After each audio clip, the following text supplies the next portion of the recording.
Hello everyone, welcome to మన TV Telugu stories. మన ఛానల్లో కథలు నచ్చితే లైక్ చేయండి, అలాగే మన ఛానల్ని సబ్స్క్రైబ్ చేసుకోండి. అనగనగా రాజానగరం అనే ఊరిలో రామయ్య మరియు సీతమ్మ అనే దంపతులు ఒక చిన్న ఇంట్లో నివాసం ఉంటున్నారు. వీరిది మధ్యతరగతి కుటుంబం.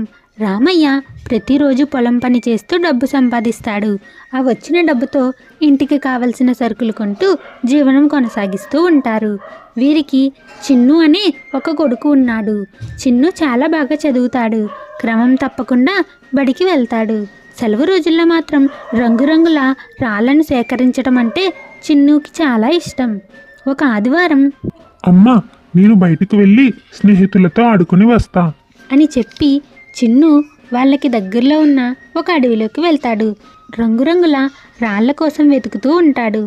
అలా వెతుకుతూ ఉండగా ఒక పచ్చని రంగులో ఉన్న రాయి దగదగా మెరుస్తూ ఉంటుంది. దానిని చూసిన చిన్ను అబ్బా, ఇది ఎంత బాగుందో అని ఆ రాయిని తన చేతిలోకి తీసుకుంటాడు. దానిని చూసి మురిసిపోతూ ఉండగా ఒక పెద్ద గాలివాన మొదలవుతుంది. వెంటనే చిన్ను ఆ రాయిని పట్టుకుని ఒక చెట్టు కిందకి వెళ్ళిపోతాడు. అబ్బా, ఈ వర్షం ఏంటి ఇంతలా పడుతుంది? ఈ వాన ఆగిపోతే ఎంత బాగున్నో అని మనసులో అనుకోగానే వర్షం ఆగిపోతుంది. చిన్ను ఆశ్చర్యపోతాడు. అలా కొంచెం ముందుకు నడిచేసరికి ఒక మంచి మామిడి పండ్ల చెట్టు కనిపిస్తుంది. అబ్బా, వీటిని చూస్తే నోరూరిపోతుంది. ఒక 4 పళ్ళు నా కోసం రాలితే ఎంతో బాగుంటుంది అని చిన్ను తన మనసులో అనుకుంటూ ఉండగా పెద్ద గాలి వేసి ఒక 4 మామిడి పండ్లు కింద రాలతాయి. అది చూసిన చిన్ను ఆశ్చర్యపోతాడు. ఇదేంటి, మనసులో ఏమనుకున్నా వెంటనే జరుగుతుంది. ఒకవేళ ఇది మాయారత్నం అయి ఉంటుందేమో అనుకుని ఎంతో సంతోషిస్తాడు. అలా మరి కొంచెం ముందుకు నడిచేసరికి ఒక పెద్ద ఎలుగుబంటి చాలా కోపంగా అరుచుకుంటూ వస్తూ ఉంటుంది. అది చూసిన చిన్నుకి ఏం చేయాలో తెలియటం లేదు. అమ్మో, ఈ ఎలుగుబంటి ఇటువైపు వస్తే నేనేం చేయాలి? ఏ బండరాయిలా మారినా బావును అని తన మనసులో అనుకునేసరికి ఆ మాయారత్నం ప్రభావం వల్ల చిన్ను బండరాయిలా మారతాడు.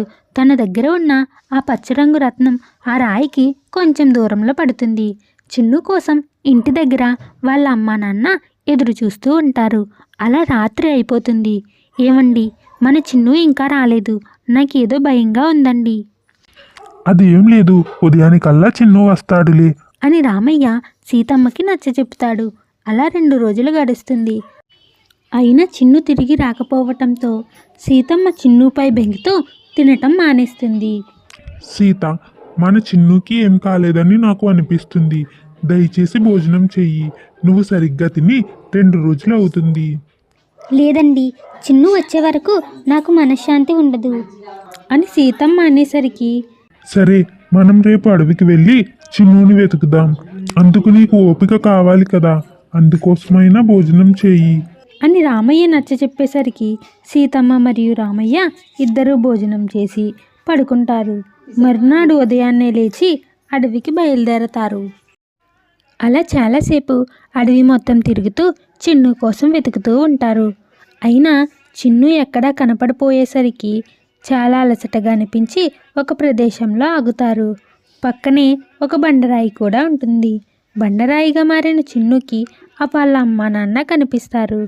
అమ్మా నాన్న, నేను ఇక్కడే ఉన్నాను, మీరు భయపడకండి అని చిన్ను ఆ బండరాయిలోంచి చెప్తున్నా రామయ్య మరియు సీతమ్మకి చిన్ను మాటలు వినపడవు. చిన్ను వాళ్ళ అమ్మకి ఆ పచ్చరంగు రాయి కనిపిస్తుంది. వెంటనే ఆ రాయిని తీసుకుని ఏమండి, మన చిన్నుకి కూడా ఇలాంటి రంగురంగు రాయిలంటే ఎంత ఇష్టమో కదా అని మాట్లాడుతూ ఆ మాయారత్నాన్ని బండరాయిపై పెడుతుంది. బండరాయిగా ఉన్న చిన్ను తన మనసులో నేను మరలా మామూలుగా అయిపోతే ఎంత బాగున్నో అనుకునేసరికి చిన్ను తన నిజ రూపంలోకి వస్తాడు. అమ్మా నాన్న, నేను ఇక్కడే ఉన్నాను అంటూ జరిగినదంతా చెప్తాడు ఆ మాయారత్నాన్ని చూపిస్తూ. బాబు చిన్ను, నిన్ను మేము మళ్ళీ కలవలేము అనుకుని ఎంతో బాధపడ్డాము. ఎంత పని జరిగింది బాబు, అంతా ఈ మాయారత్నం వల్లే అని సీతమ్మ అనేసరికి రామయ్య అవును చిన్ను, ఇది ఎంత గొప్ప రత్నమైనా అయి ఉండొచ్చు, కానీ దీనిని ఉపయోగించటం రాకపోవటం వల్లే ఇంత ప్రమాదం జరిగింది. ఆ దేవుని దయ వల్ల బయటపడ్డాం. లేదంటే అమ్మో, ఆ ఊహే ఎంతో భయంకరంగా ఉంది. అని చెప్పి రామయ్య ఆ మాయారత్నాన్ని ఒక లోయలోకి విసిరేస్తాడు. ఆ తరువాత చిన్నుని తీసుకుని రామయ్య మరియు సీతమ్మ ఎంతో సంతోషంగా ఇంటికి చేరతారు. ఈ కథ నచ్చితే లైక్ చేయండి. అలాగే మన ఛానల్ని సబ్స్క్రైబ్ చేసుకోండి.